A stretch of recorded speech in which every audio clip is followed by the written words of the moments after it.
everyone, good evening. My name is Crystal.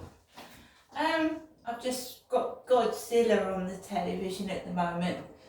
Godzilla's the dinosaur monster in Tokyo that goes around standing on cars and buildings in a rage. Godzilla. So, Friday evening. Siri, what's the time, please? It's 6:45 p.m. 6:45 in the evening. And normally I'm getting ready to go out about now, but I'm not, am I? No, because we have a stalker. We have somebody that's trying to upset me and make my life a misery. So one of the first pieces of advice you get is to vary your routine and not let them know where you are or where you're going and at what time. So a lot of the times I will go out somewhere and I won't do a video. I won't upload the videos till I come back. So this afternoon I've been going through YouTube videos about spyware and stalking, which goes hand in hand really, doesn't it? Because when you're stalking somebody, you're spying on them. Your every move is being spied on by somebody that wants to know where you are, what you're doing, what you've got, etc.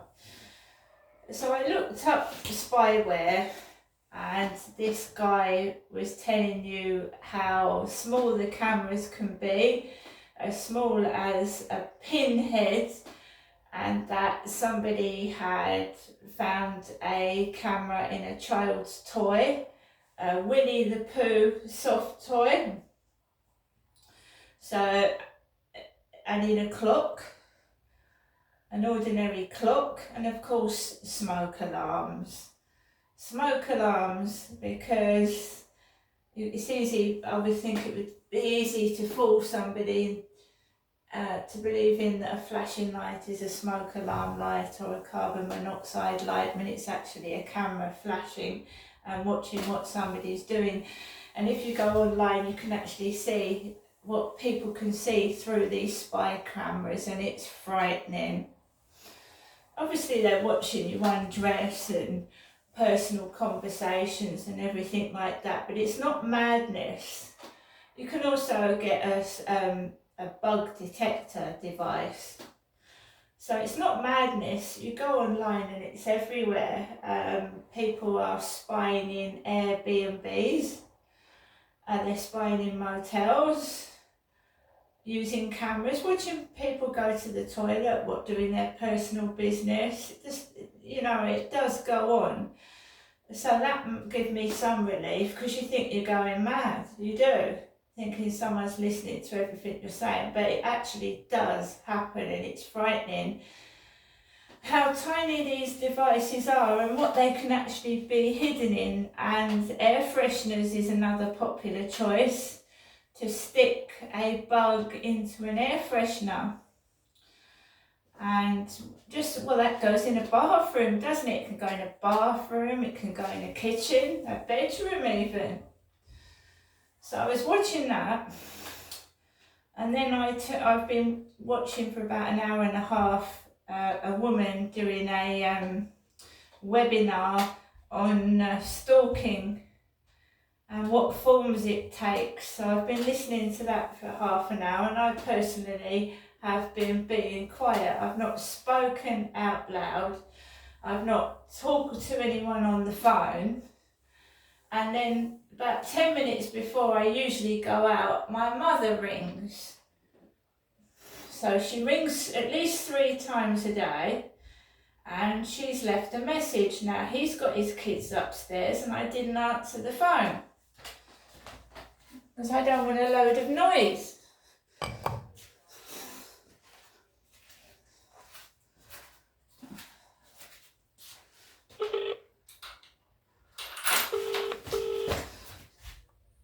I meant to ring the answer phone.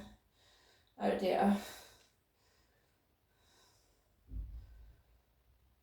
So normally when I speak to my mum on the phone, you get a thunder, like thunderstorm on the ceiling. So we'll see if it happens now.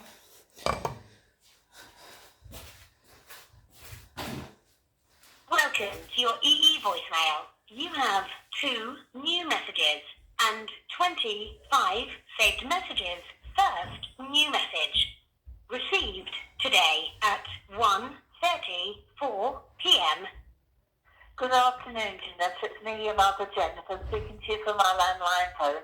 The only phone I use, the landline phone, me, Jennifer does. Okay, Jeanette, so you do know it's me, your mum talking. Your message will be saved for 7 days. Next new message. Received today at 6:41 p.m. Good evening, Jeanette. It's me, Jennifer, your mum, speaking to you from my landline phone. I'm ringing you a bit earlier this evening. I'm probably going to bed early. So, Yeah, Jeanette, we know why. can I just say good night and God bless now? I rung you early, so you haven't got to wait for a call, and you do know I'm okay. All right, Jeanette, so bye for now. Give you a telephone call tomorrow. Take care. Thinking of you. So it's all tied in with each other, isn't it? It's all fun and games, and it's all tied in. Their behaviour, what she's telling me over the phone, my mum. So she's off to bed it's not even 7 yet, so she's gone to bed, my mum. Her neighbour upstairs is a female and she's quiet. She's quiet. I go round to my mum's once a week. I don't hardly hear her neighbour. In the summer, I think sometimes you can hear a radio. When my dad was alive, I could hear her. She used to put a radio on when my dad was alive, and you could hear that. But she's very quiet now my dad's gone. I hardly hear my mum's neighbour upstairs make a noise. When my dad was alive, she used to put a radio on full blast because my dad hated noise. It used to give him heart trouble. So, yeah, I had a feeling, and I'm going to say this because I can, I had a feeling that this, what's going on upstairs, ties in with my mum. And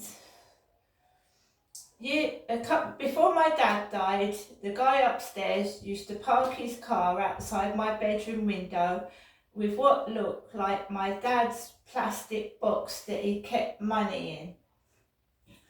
So my dad used to keep his money in a plastic like sandwich box.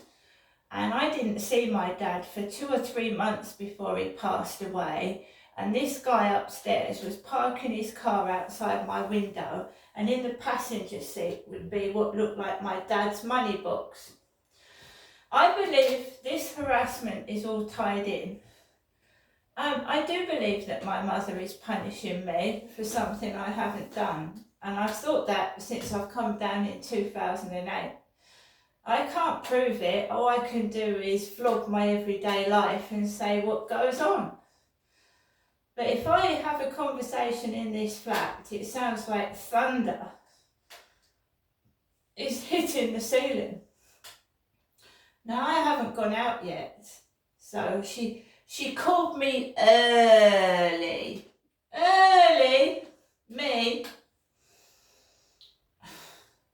And she's off to bed when I usually get a thundering headache because of noise. Well, that's just great, isn't it?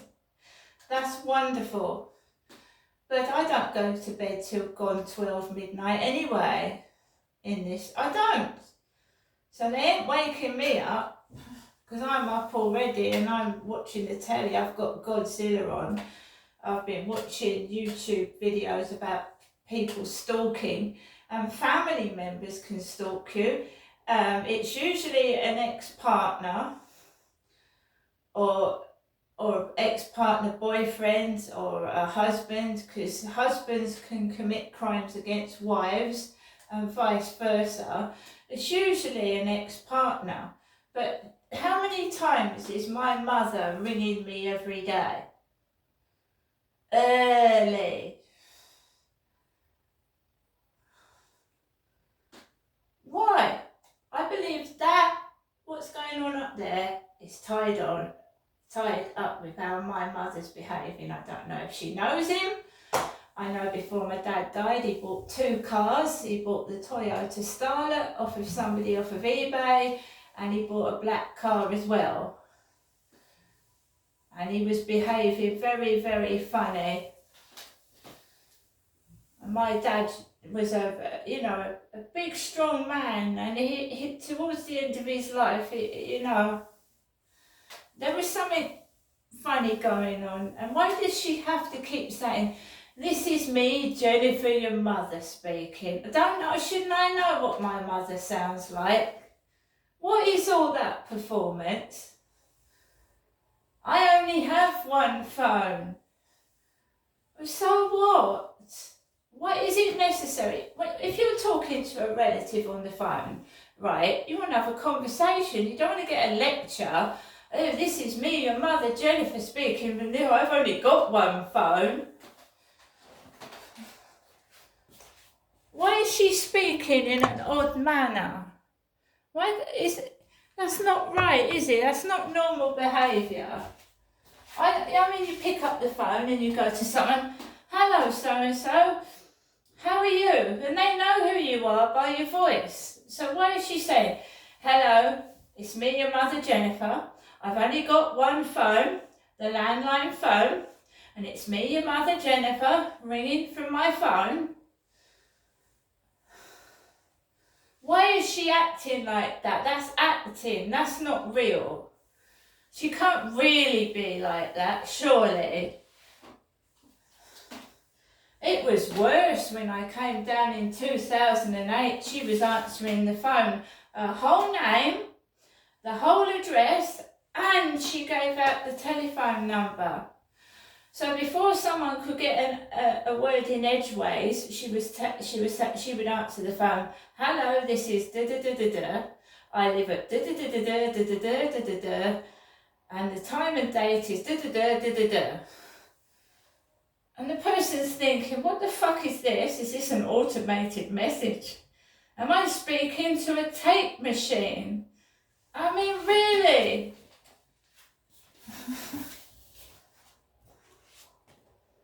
I don't know what's going on, but it ain't right, is it? You just don't act like that. It's like talking to a tape recorder.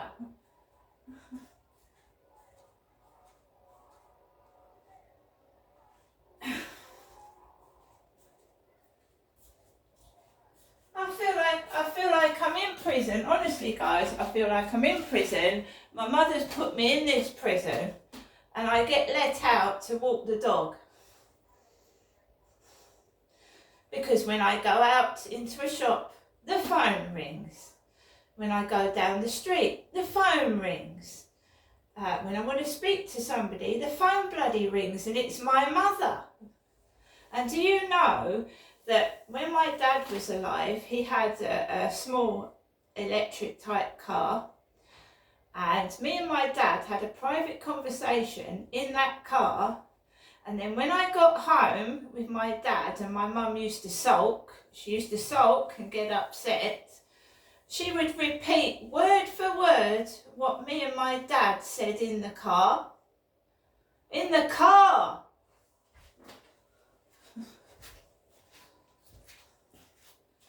And also, my mum used to ring my dad, when me and my dad were coming back from All Hallows Caravan Park in the car, she rang my dad up while he was driving. She rang his mobile. When he was driving, he picked it up and he went to me, "Ness, can you take the call, because she's going to cause an accident. She's going to cause the car to have an accident." He said, "Can you answer the phone?" So she called my dad's mobile phone whilst he was driving the car. And that's not the only time she used to ring the phone either at the caravan park. She used to ring late at night.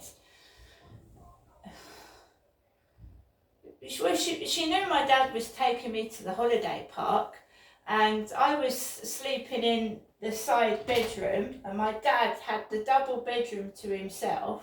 He had the double bedroom to himself and the heater, and I was stuck in the side bedroom with no heater. And one night I was shivering to fuck. I was shivering, and I went and sat down by the TV in the living room area, and my mum rang the phone up. She rang my dad's mobile, and it was on the table. So she was ringing my dad about 12 midnight. The phone was on the table, and if I picked it up, she'd try and get. I'd have to go into my dad's bedroom to give him the phone. But I didn't. I let it ring. She would ring the damn phone, because I would be. He used to have the double bed with the heating on, and I'd be frozen solid in the side room. And I thought I was going to freeze to death one night, and I put a cover over myself and went in the living room to watch the telly, and the phone started ringing, and she wanted me to take the phone into my dad's bedroom, and I let it ring on the table.